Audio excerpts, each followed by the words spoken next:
Great. Well, judging by the volume and level of discussion there, I think the first panel was a success. So thank you for taking your seats and for joining us for this discussion. My name is Ryan Streeter. I'm the Director of Domestic Policy Studies at the American Enterprise Institute in Washington, and we are pleased to be partnering with Arizona State University today in this important discussion. And we're glad that you're all here. And thanks again to the first panel for a really great discussion. I'm honored to be on stage with Arizona Governor Doug Ducey, a friend of AEI, and has given us things to study here in Arizona, which we love to do. That's what we are, a house of scholars who like to study interesting innovation in public policy. And also honored to be joined by President Michael Crow here at ASU, atop everyone's list of university presidents who are innovative. You ask anyone around the country who's number one on the list, and Michael Crow's name is always the first one that comes out of people's mouths. And so it's a really great, thank you. It's great to be on stage with both of you, and I look forward to your remarks. And we're going to jump into some substance here in a moment in accordance with the theme of the day. I think we all are aware that we're surrounded by rapid change. It presents challenges to our institutions of higher education, but it also creates ways for innovation and meeting the aspirations of rising workers in new ways. And so I'm looking forward to talking about some of that with you. Before we do that, though, I wanted to ask both of you just a little bit about your background. You're both very well known to the people in this room, and yet back when you're 20 years old, when you're 18 years old, it's not always clear what the future is going to be. My guess is you didn't think you were going to be governor when you were 18 years old, and neither did Michael. Yeah, I don't want to be the governor. So where we are now is not the way that we always were. Before I went to graduate school, I took a job as a semi-truck driver for Mayflower Van Lines, and I went through a special program and had the most amazing summer job of my life. Really just because it was a cool opportunity. Anyone who's met me in the last 15, 20 years, when I tell them that story, they don't believe it's true because they know me as a policy wonk, a think tank guy. What sorts of things were fundamental for you? That was fundamental for me because it taught me a lot about the life of logistics in our country, and it also taught me about the way in which, particularly in the moving and storage industry, customer service is a really important aspect. It's not just about moving goods around. So I learned a whole new aspect of American life I never would have learned without that experience. What sorts of things happened early in your lives that were formative that people might not know? Well, I think for me, Ryan, first I wanted to say thanks for the good work of AEI. I love the scholarship that you produce, the good ideas that you have that we can reapply. I want to say thanks to the good work of AEI, the good ideas that you produce that we've been able to reapply here. And I'm a graduate of Arizona State University. I'm a very proud Sun Devil. I was happy to be one of the governors back in Washington, D.C. this past week at the National Governors Association. Should I just speak up? Looks like we got to talk over the limitations of the sound system. At the National Governors Association this past week, and to introduce Dr. Michael Crow to the nation of the innovations that are happening here at Arizona State University. So thanks for having me. I think two things that I would address that would be not typical were I, in high school, worked at Bob Evans as a busboy. Bob Evans is a great Midwestern restaurant. They do an incredible breakfast, lunch, and dinner business. The first day I had to be at work at 5 in the morning, and for a 16-year-old, that was incredibly challenging to be able to wake up. And I remember being there in the first couple weeks, and a bus pulled up, and I was like, oh no, look at all these people that will be coming in to eat breakfast. And the manager said, that's how we pay your salary. And as a 16-year-old, I didn't get that. I didn't yet understand that. And I didn't know at the time that my career would be in food service or Cold Stone Creamery. And so I think that, and the other thing is when I came here to ASU, I had an odd job before I actually found a very good job at Hensley & Company. I worked at the Greyhound bus station down here, and I would check in the boxes that would go on the next bus and be shipped and deliver the packages that came. And there was a small business entrepreneur, a guy named John Pecoraro. I think you need to hold it in the middle. Hold it in the middle. Thank you. It's not working. Yeah. I think when your hand's on the bottom of it, it cuts it off, I'm told. So. Named John Pecoraro. So I learned a lot about entrepreneurship there, and that if I didn't show up on time to open the store didn't open, and it was left to John. That's great. Great story. President Crow. Two jobs what that don't people, we know? I had a lot of different jobs. One job, I worked as a dishwasher for a while in a restaurant, a job that my dad got me at the Willoway Manor in suburban Chicago. And when I was first half of my junior year of high school. And my two senior officers in charge of the dishwashing operation were both college graduates. This is not a joke, it's kind of funny, but it's not a joke. They were both college graduates. They were also both heroin addicts. And so what I learned by working with these guys was the pain and suffering of addiction, the fact that these were both really smart people, really capable intellectual people, but they went off the track. And so my whole life was, while I was working there at this restaurant, was struggling to figure out how to keep my head from getting chopped off by one of them along the way. But I also learned how they thought you should penalize the owner. So the dishes in the restaurant were made of china. And the guys would get mad at the owner every once in a while, and they say, well, that'll cost him one. So then they'd break one of these dishes, and I thought, you know, we're gonna get caught. Something's gonna happen to us. And so there was this whole logic. And so what I learned, and my dad who didn't go to college, knew that these guys had gone to college, and he said, you know what will happen to you if you go to college? You're gonna turn into one of them. And so that was a really fascinating thing. And then a second job I had that's a little bit unusual was I worked as an assistant to a guy in one summer when I was in Virginia. My job was to get a particular species of flea off of a bat. So we would go into these bat cages with butterfly nets and flashlights, and we'd shine the flashlights, and these crazy bats, they'd say, oh, they'll never get in your hair very often. And so you'd hold this up, and the bat would fly into the thing. And so this was science being done in the field. We'd collect the bats, we'd put the bats into a milk jug filled with flea powder. The fleas would jump off the bats. You'd cut the top of the milk jug off, feed the bats to the snakes. No joke, it was a sad ending for them. And then the job, this was my life. And so the job then was separating the fleas based with a little magnifying glass by species, and then attempting to determine the gender of the flea. And then marking it with fingernail polish. And so in those two jobs, what I learned is that the world is a really, really, really complicated place on all fronts. Absolutely, those are great stories. Well, in many ways, our early experiences do shape the aspirations we have about what we want to pursue and what we want to do, and we learn in those jobs just not the actual skills that you can name that the employers want, but other things that are important too, towards customer service and the like. We can come back to that a little bit later, but I wanted to start off, Governor, by asking you about just the theme of today's topic, talking about the skills gap, the future of work. People talk about the skills gap, sometimes they mean different things by it. The research suggests it's several different things, but we do know there's this challenge of matching the kinds of learning and training people get with what's actually happening in the marketplace. And you have launched an initiative to equip at least 60% of adults, right, with a certificate or a degree by 2030. Can you tell us a little bit about the genesis of that and what you're doing to reach that goal? Well, the idea behind Achieve 60 AZ was really the idea of setting a goal.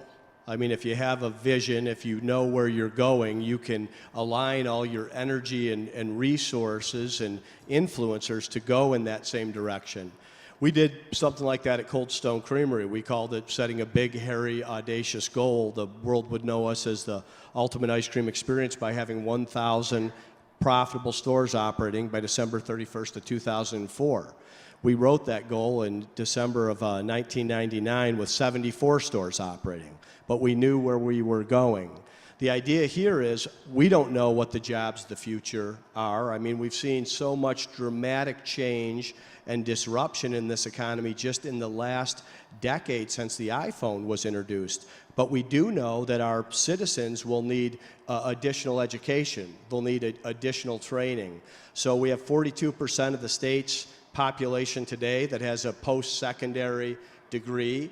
We wanted to say, let's make certain that that's 60% by the year 2030. I actually think we need to go faster and think bigger than that, but that is the right direction. There's a lot of things changing.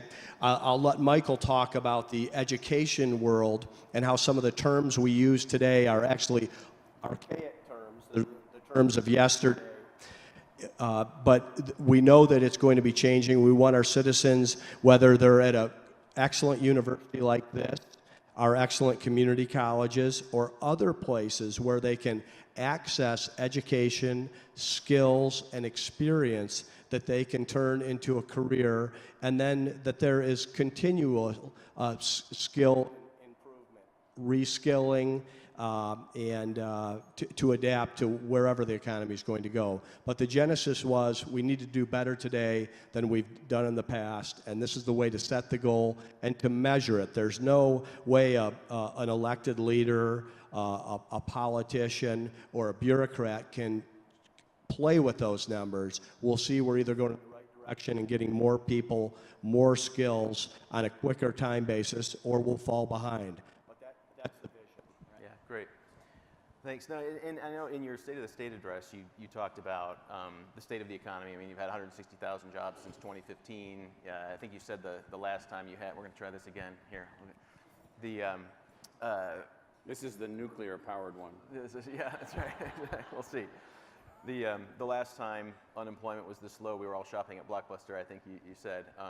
But you have when you talked in that address and others, I mean, you have a real concern for people that are pursuing career pathways that require some level of post-secondary education, skills training, but maybe not a four-year college degree. And you care deeply about making sure those pathways are not stigmatized and the like. And some of your Office of Economic Opportunities, your projections are, I mean, in high growth in professions that may not require a four-year degree, but they do require some level of skills and specification credentialing and the like.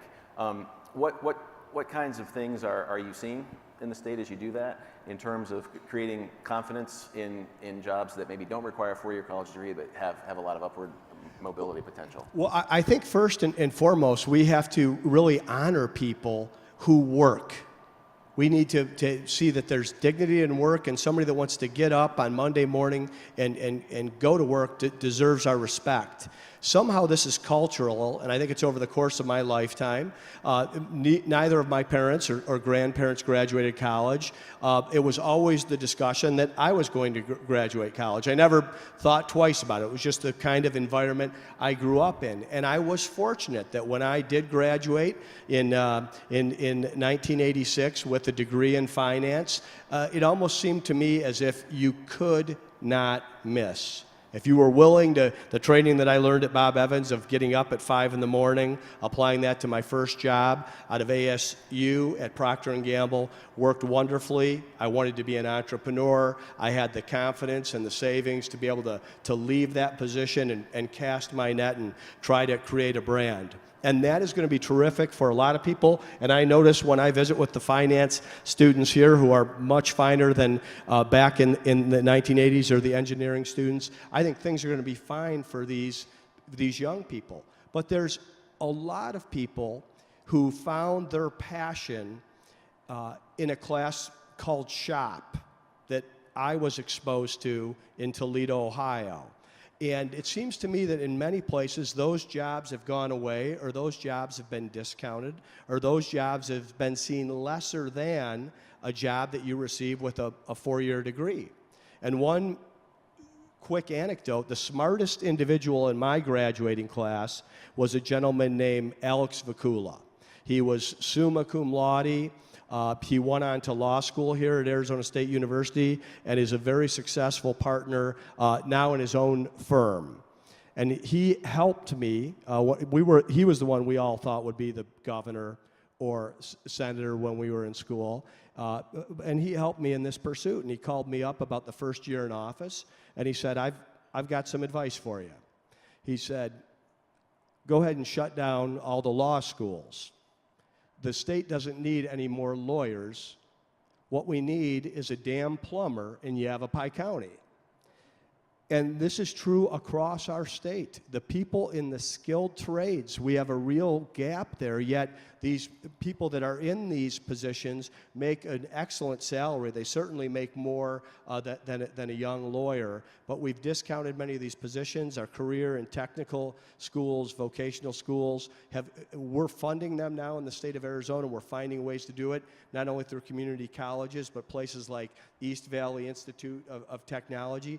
But I think it's the cultural part of us making certain that people understand that those opportunities are there, and if their background or profile is something that's where they'll find their passion and that paycheck, we need to make sure that we're getting them in and filling those pipelines.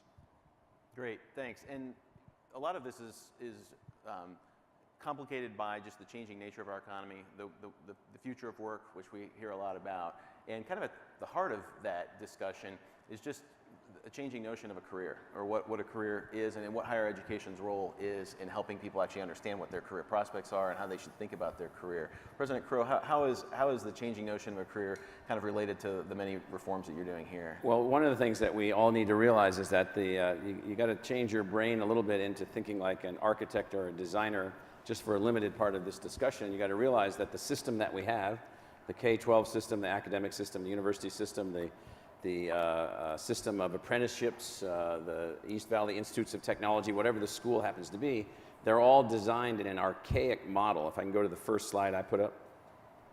I'm pushing the forward button. Oh, maybe I need to turn it on. There we go. So somewhere in here is a slide from me.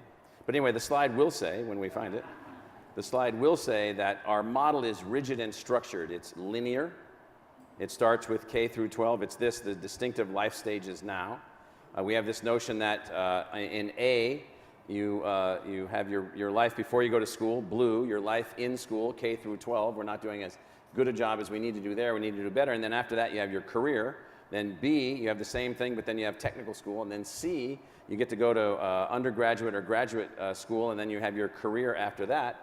And you get onto a track, and this is where you go, and this is where you're headed, and it becomes hierarchical and socially elitist. And so as opposed to this model, which is this different notion of what we're trying to advance to now as the university, is the idea of a universal learner. And so there's this notion of you're with your family before kindergarten, you're in something. I'd put quotes around K-12, don't know what it needs to be. It needs to be a lot more flexible, a lot more adaptable, faster, less rigid, complete new structures, empowering respect for all careers, respect for the lawyer, respect for the plumber, respect for the artist, respect for the musician, whatever it happens to be. And then this notion after that, everything after that is lifelong learning. Once you're a prepared learner, we'll call that the equivalent of high school. Once you're a prepared learner, everything after that is lifelong learning. Then lifelong learning can be, if you're lucky enough or your family would like you to, like the governor's family wanted him to do, you go to an immersive college or a university and you spend some time there and you get this full exposure in this complex learning environment. Or you go serve your country in the military, or you take on some other kind of task. And you might want to delay that learning to a point later in your life. You need to be able to access that learning, access any learning modality, access any learning format at any point in your life through the duration of your life. So we're showing the gold and the reddish color there. Lifelong learning for everyone, jobs and personal fulfillment, which will be shifting and shifting and shifting, going back and forth for everyone with no hierarchy. The university pathway is not, it's a great pathway, it's not a superior pathway. It is a great pathway for people that want to do certain kinds of things, for people that want to learn in certain kinds of ways. And in this model, we have to improve K-12, we have to improve pre-K. In Arizona, we're making lots of progress in both of these. And then after that, we need a less rigid structure. And sort of the way that we think about that, not to belabor it too much, I'm going to fly through these. There's a knowledge core that is, you can't do this unless your universities and your community colleges and every other institution changes our own logic. We're embedded in this social hierarchy. We're the best, we're this, we're that, when we're not. Knowledge core, this is the university and all the things that we have to offer. We now, if we structure these things in a different way, we can now operate in different ways. We can now operate full immersion with pre-K learners through assets at the university, with K through 12 learners with assets from the university, with traditional post-secondary learners coming to live with us, We can now work in digital immersion across this lifelong spectrum. Online secondary, post-secondary, we're already deployed in both of those spaces. Distance learners, returning non-traditional learners, think of them as lifelong learners then in the blue and the yellow space, expanding, always making available this access to learning all the time. So universities and schools and technical schools and individuals are all messed up because the structures don't work this way. We think it's a linear process of step by step by step, pathway by pathway by pathway. And the great thing about being here in Arizona is that we've got the ability to do this. And so we take the knowledge core, I'm speaking now of the university, the knowledge core of the university, and we connect into all of the colors above it, including the green one, which is infinitely scalable learning. It may not be our content, it may be someone else's content. The content has to be stackable. Let's say you're the welder and you're working out at the Palo Verde nuclear plant. You've got a great wage, but you decided you didn't want to be a welder your whole life. You want to be an artist. You want to be a photographer. Well, you ought to be able to plug into the great photography capabilities that we have in our Herberger Institute for Design and the Arts, because people change their lives, they change their careers, they change their passions, or their job changes for them. The welder gets replaced by a robot, and now they need fewer welders who are trained in a different way to manage 50 robots. But then the other people who had been the welders, then they need to do something else. And so what we've done is we've worked really hard to restructure the university to be able to work in this modality, which is this structure here. That's great. I want to talk a little bit about some of these future of work questions that you just raised, since they are kind of a hot topic right now and everyone's buzzing about the robots and what the challenge to learning. But before I get there, I want to ask about this topic of social skills and non-cognitive skills. I mean, there's been some interesting research in recent years on this front. I'll pick one study from a Harvard economist named David Deming, which looks at from 1980 to 2012 jobs requiring high levels of social interaction. So negotiating systems and teamwork, problem solving, critical thinking, these sorts of things. Those have grown by like 12%, while STEM jobs have actually kind of plateaued and even declined a little bit over that period of time. Seems like the returns to creativity, the returns to being able to negotiate relationships and systems are increasing right now. And I wonder what that says about the way in which we deliver education along these lines. Do you have thoughts on that front? Well, what it says, I mean, I basically buy into the arguments that human beings are broadly intelligent across a broad dimensions of types of intelligence, and that soft skills and hard skills, whatever you want to call them, are not evenly articulated in our various educational settings, and they need to be. Some of our most valuable graduates are music majors. It turns out they know how to plan, they know how to execute, they know discipline, they know creativity, they know how to speak and write in multiple languages. They have all kinds of skills by being a music major. So I don't pay much attention to people that say, well, we shouldn't have these majors or we shouldn't have those majors. I pay attention to people that say, what we need are people who are capable of being master learners, who have the ability to learn across all dimensions, and that we should be teaching soft skills, hard skills, technical skills, creative skills, dynamic skills to everyone by whatever means we can, remembering that everyone learns these things in a slightly different way. And so we shouldn't be narrowing and making our systems so efficient that they're non-responsive. This is what we've tried to do here. We're trying to create a system which is wildly responsive to the way that human beings actually learn, the way they actually behave, the way they actually work in the workforce. And so it is the case, we just have completed an 8-year ramp up. We now have the largest engineering school in the United States with 21,000 total engineering students, 17,000 on campus, 4,000 online.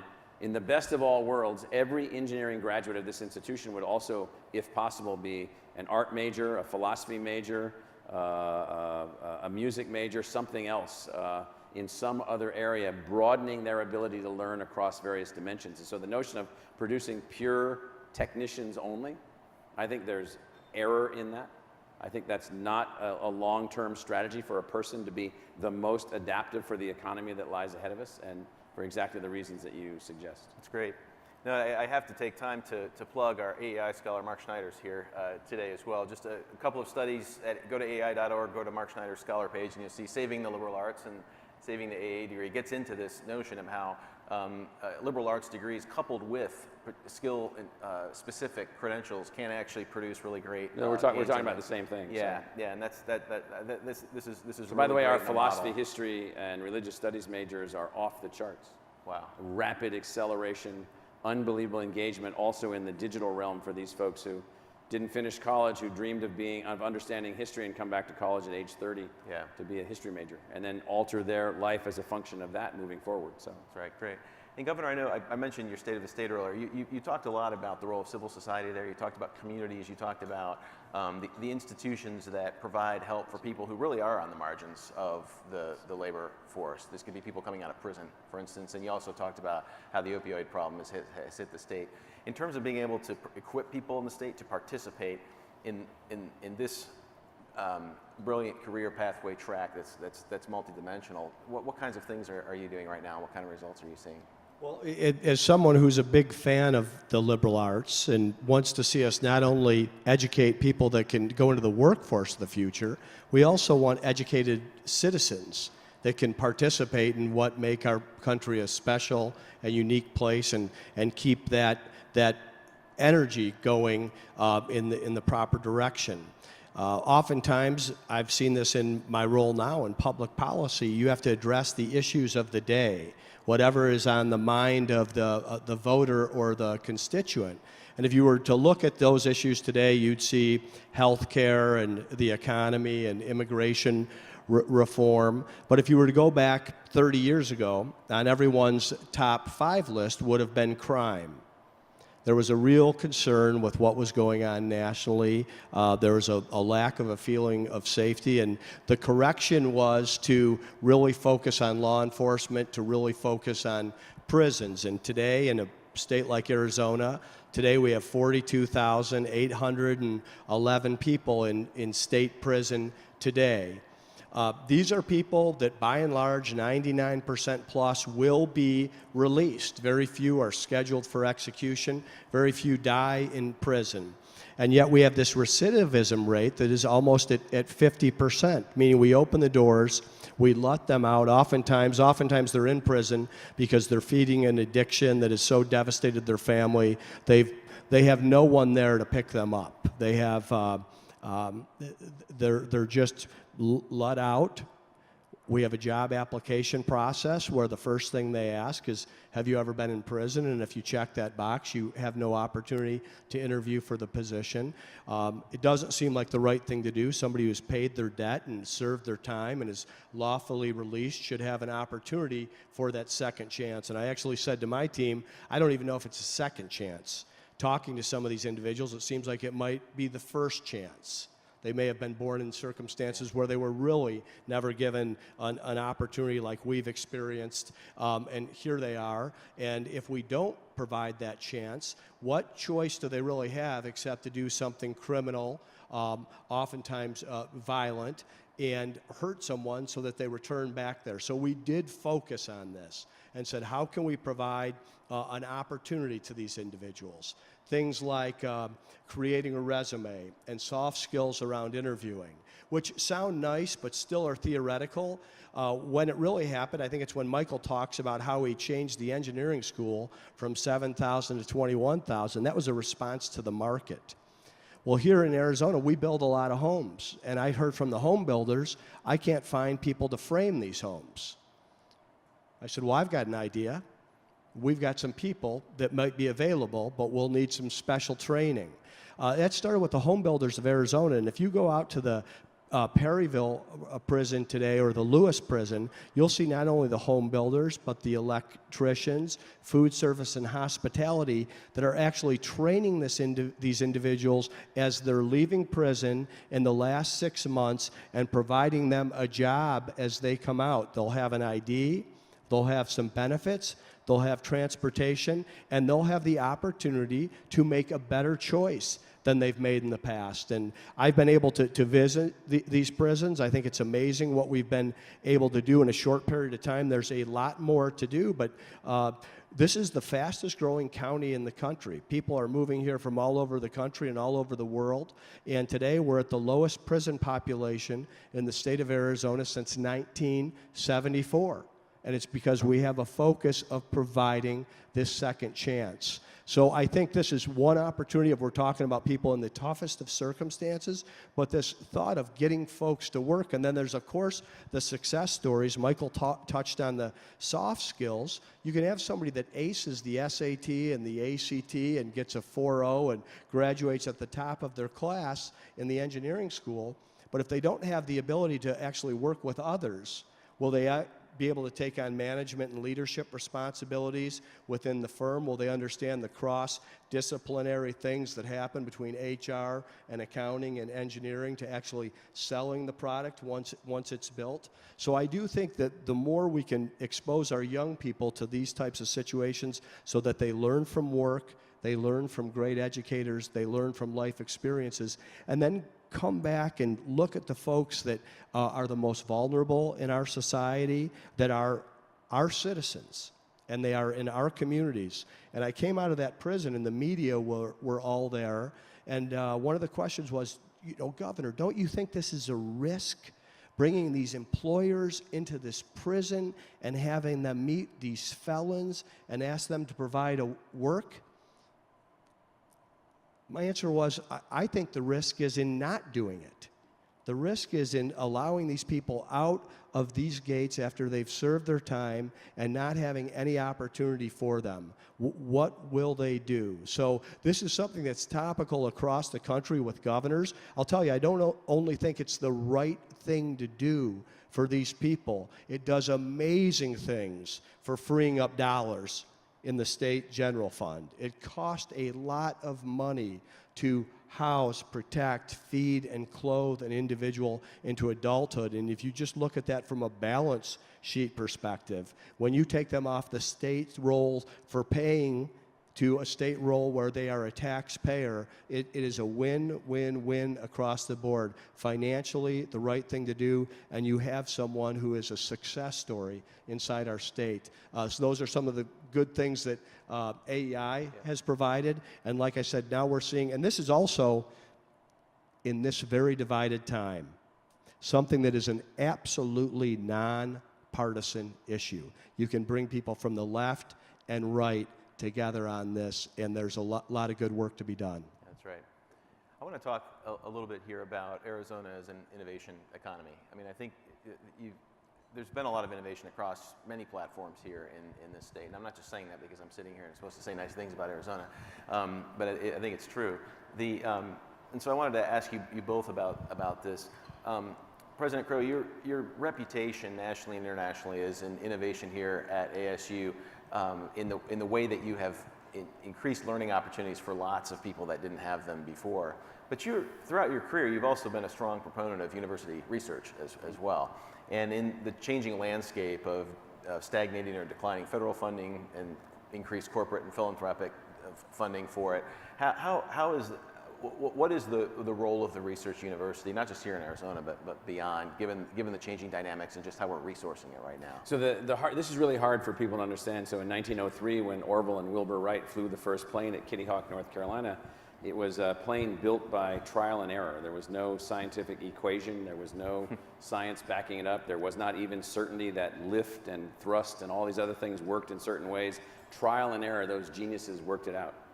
40 years later, we're flying combat planes in World War II, which do have scientific input. They do have a different kind of engineering, and a few years after that, we break the sound barrier in 1947. The thing that people don't understand is that the fundamental basis of the economy before 1940 was largely driven by Edisonian invention of human genius over thousands of years from which we could accomplish almost anything. And from World War II forward, there was a fundamental shift.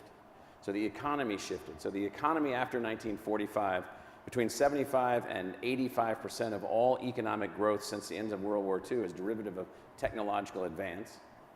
And increasingly, technological advance is driven by scientific discovery. So if you look back at the history of the United States, and this is not well documented by historians because they tend to write about political events, political conflict, and military events and military conflict. They don't write about how the economy actually evolved. We are at a point now where the economy of the United States from 1960 to now is 6 times the size that it was, but the population's only 2 times the size that it was. So how do you grow 6 times the economy with only 2 times as many people? You do that with fundamental changes in productivity. You do that with fundamental changes in the way that things work. Well, it is the case, unequivocally, that those changes now are hugely being driven by fundamental discovery, by fundamental problem solving, new models, new tools, new ways of doing things, new ways of making things happen. So in that scheme of things then, universities are unbelievably important as a critical and necessary but insufficient ingredient. They're critical, necessary, but insufficient to drive the new kind of knowledge economy.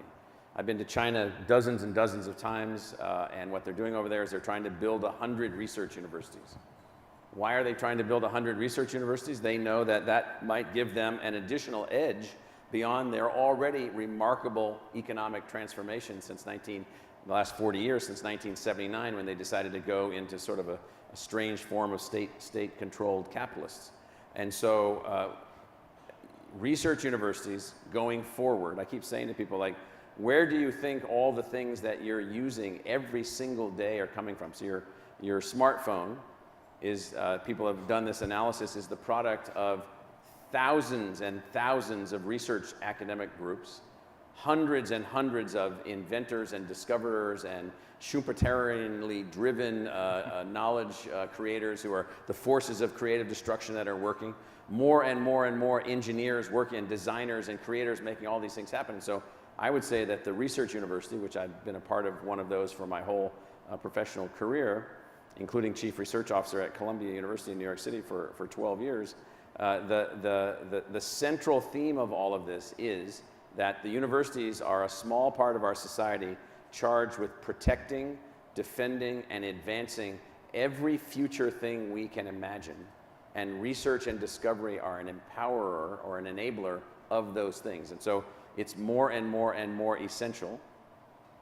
Some people get this, most people don't, because the gap between the general scientific understanding in the general population and what it takes to actually make something work grows further and further and further and further behind. So let me give you an example. So we have a guy over here named Hao Yan, who's the head of one of our research centers in our Biodesign Institute. Hao is a mega genius of unbelievable scale, probably one of 10 human beings that have ever sort of gotten to his particular level of conceptual skill of any human that's ever been born. And so what did he do recently? If you read our release recently, he built a nano robot out of genetic DNA material. The robot is engineered around a set of instructions that he can guide this robot to do. The robot is then instructed, even though it's made out of DNA, it's not a machine. It's a biological machine that he's constructed out of DNA. It finds the blood supply for cancer tumors in mice and blocks them. A nano robot made of DNA. Now, how did he do that? He worked with art students and others on origami. He worked with biologists, computer scientists, chemical engineers, chemists, engineers, everything that you can possibly imagine. Now, that thing, don't even think of it as cancer, that thing, the ability to create DNA-guided, DNA-instructed, engineered, self-replicating machines that can operate on a nano scale, which means below the size of a molecule, as a robot, well, I can tell you that that's an entire new spectrum of activity that 5 years ago, 8 years ago, wasn't even possible. There is no other institution in the history of our species capable of doing that than a university. Research. There's no other way to do that because he's a self-guided creature, and he came up with these ideas. And so that's the power of this to driving things into the future. Yeah. So. Wow, that's great.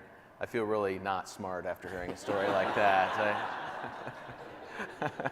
I feel that when I talk to him also, I'm just saying, that's incredible. You know, just sort of give us the pictures. In fact, yesterday I was looking at a video of his particular technology, and there was no sound, and I was like, this isn't going to work for me. I got to have sound. That's great. Governor, I think of you from your public remarks and actions as a proponent of competitive federalism. And I think one of the great things about this country is that our strength is tied up very much in the fact that people move around. The capital moves around, people vote with their feet. If you've lived and worked, say, in Europe, I've done that a couple of times. You know, that even with the EU, it's very hard if your taxes go up in Madrid and jobs go away to up and move to Rotterdam. It's very difficult.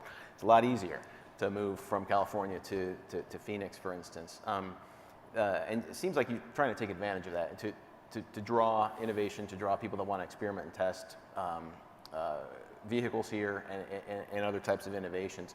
You're taking steps to make Arizona more that kind of place. What should innovative governors around the country learn from what you're trying to do here? Well, I certainly do agree with that. I've never heard that term, innovative or competitive federalism, but I think it's a model that really works. I learned that in the private sector, and I noticed this. We had this initiative at Procter & Gamble called Search and Reapply, and it meant they're trying to break some of the cultural, bureaucratic, old world things that had crept into Procter at the time. It was a 150-year-old corporation, and saying we always try to invent the wheel here or reinvent the wheel, but if we see a good idea anywhere else in the world, we want you to bring it back to headquarters ethically and legally and with attribution. And I saw all kinds of great partnerships between large organizations and teams and deployment. And as I looked at this idea of running for governor, I thought, where do you go to get the best practices of the states? Where is this chronicled? And I know that you've done a lot of good work on this. And I actually reached out to a governor, Mitch Daniels, who I think was the best governor in the country at the time at Indiana. He happens to be the president of Purdue University right now, and he wrote a book called Keeping the Republic. And I thought it was an excellent book. I went out and visited with Mitch at his offices at Purdue and thought, okay, this is a guy that I can identify with in terms of how he did it. Very business-like approach. Government is not a business. There are different things that only government can do. But the business-like principles of setting a goal and understanding what the metrics are, displaying how you spend the money, and then memorializing not only what's been done, but what will be done over the next 90 days, and then having a culture where the people inside the government are held accountable. That's no different than whether it's a small business entrepreneur or a large enterprise. So I've been very involved in the National Governors Association, and I think the governors, you're never going to see two governors on cable TV yelling at each other. Okay, nobody knows who Doug Ducey is in Montana or who Steve Bullock is in Arizona. We're from different parties. I'd say the same of John Hickenlooper in Colorado. But when we're back at these conferences, we share best practices. We share good ideas. And of course, there is a competition. It's a very healthy competition for the best state universities and the best capital investment and the most headquarter offices. And you can affect that to a certain degree, but your time in office is short. So I have found a very collegial environment among the governors, and when I see a state that's doing something better than we're doing it here, I go to that state. I visit with that governor. I talk with other business leaders, and there really does seem to be a roadmap in terms of attractiveness or quality of life, and Arizona has much of these components, and you can see it because people do vote with their feet. There's a reason a state like us, people are moving to in droves. 70% of our adult population was born somewhere other than the state of Arizona. Now, this can also be lost. I grew up in Toledo, Ohio, and I go back to see my dad every summer. When you fly back to northeast Ohio, you land in Detroit, Michigan. Well, when I was born, Detroit was the fastest growing city and the most prosperous place in the country. And through bad public policy and bad leadership, and actually some bad business leaders that really forgot that it was about quality and innovation in their products, they ceded the entire front from a quality of life to a business dominance in those great American brands. So I try to come back here and focus on how did we get here. I don't think it's an accident. I think I'm fortunate to stand on some shoulders of people that were thoughtful before me. And I think if you do stay focused on, hey, let's grow our economy, let's have an environment in which entrepreneurs can flourish, let's have the best possible K-12 education system so you have that virtuous cycle of young people matriculating, sometimes to universities, sometimes to the military, sometimes to community colleges, sometimes to skilled trades. That's a good model for a great place to live. It's what we have right now, and I wanted to. I also want to institutionalize it beyond an administration. Again, I don't think that's a partisan plan. I think that's a plan that anyone who's in this office can help focus and move forward. Very good. Let me ask you one quick question, and then we'll take a couple questions from the crowd before we set the governor and President Crow off to the next thing. All of this innovation is great for the reasons that we've articulated. It's also what makes people nervous about the future of work. This innovative environment, the more disruptive it is, makes a lot of people worried that jobs are going to go away and it's going to be very hard to keep people employed. Just very quickly, without getting too much into it, are you optimistic, pessimistic about this? So I'm extremely optimistic. I mean, finally we may find a moment in human history where the human body doesn't have to be sacrificed for a person to carry out tedious tasks that break your body over your lifetime in ways that lead to a shorter life and often a life that's filled with a number of challenges. And so that doesn't mean that there aren't such things that are fun to do, but what it does mean is that can we get to a point where machines can do what machines can do well, where we can be assisted by machines even more than we are now, autonomous whatever, and then as a function of that, the full creative power of human beings can be realized. Every artist, every dreamer, everybody that had some idea about something that could make life better for someone else, now empowered to do that. And so I see this as a difficult transition because work is in its form is central to so much of what our individual identities are. But if we can find a way to create learning institutions, learning enabling institutions, learning mechanisms that can reach everyone and empower everyone, I think we'll be in good shape. I will say that I'm a strong opponent of the idea of universal income. So universal income is this really stupid idea that I've heard a number of people from Silicon Valley talking about, and I spent a lot of time up there, and they walk around and they say, well, you know what we're going to do, right? We got all this stuff that we're building, and we're going to put all these technologies out, and they're going to make it so that 30 or 40% of the population can't work, and then we're just going to give them all money because they're not going to have any way to earn any job. And I said, they're not going to have any way to earn any money with a job. I said, well, I'll tell you what they're going to do in your model. They're going to take your money, and they're going to not be very happy because they have no purpose to their life. And they're not at their creative potential. They're going to take your money, and as soon as they can build something to come and kill you, they're going to be at your door. Now, and I'd probably say I even understand that. Because life is not about money, life is about purpose. How do we help fulfill people's purpose, their empowerment of purpose?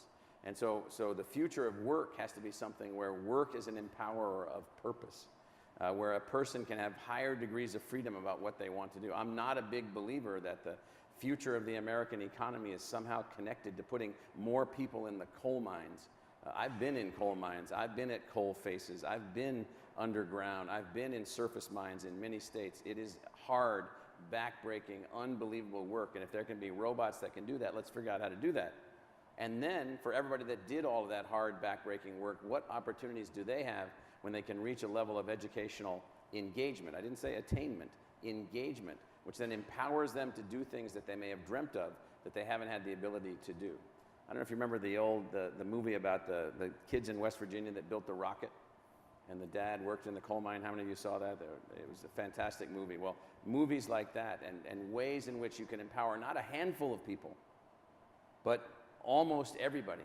If you could empower almost everybody, I don't know what our potential as a species could be, but I'll bet it's greater than what it presently is. I would echo, I am very optimistic. I do think we are going to go through tremendous change. I see this with the autonomous vehicles. We've been a state that has been welcoming to these innovators from Silicon Valley who really are getting a message from state government there that we want to add a permit or a fee or a fine. We don't want to allow you to test these things. I look at it as long as we are protecting public health and public safety, I want to be wide open to all these good ideas. Now, I don't know if they'll work in the marketplace, but I do see when you talk about 38,000 deaths on American highways every year caused by human error, the possibility to save almost all these lives through autonomous vehicles, not to mention the improvement in the environment, especially once they become electric, the convenience. But you also have millions of people that their job is a truck driver or an Uber driver. And actually, when we had the CEO of Uber leave California that day, we had all that fun at the state capitol, and they got on that autonomous truck, and they got onto I-10 and were dropped off at the Arizona State Capitol because we were welcoming to that innovation, and California bureaucracy was not. There was an Uber driver there, and his question was,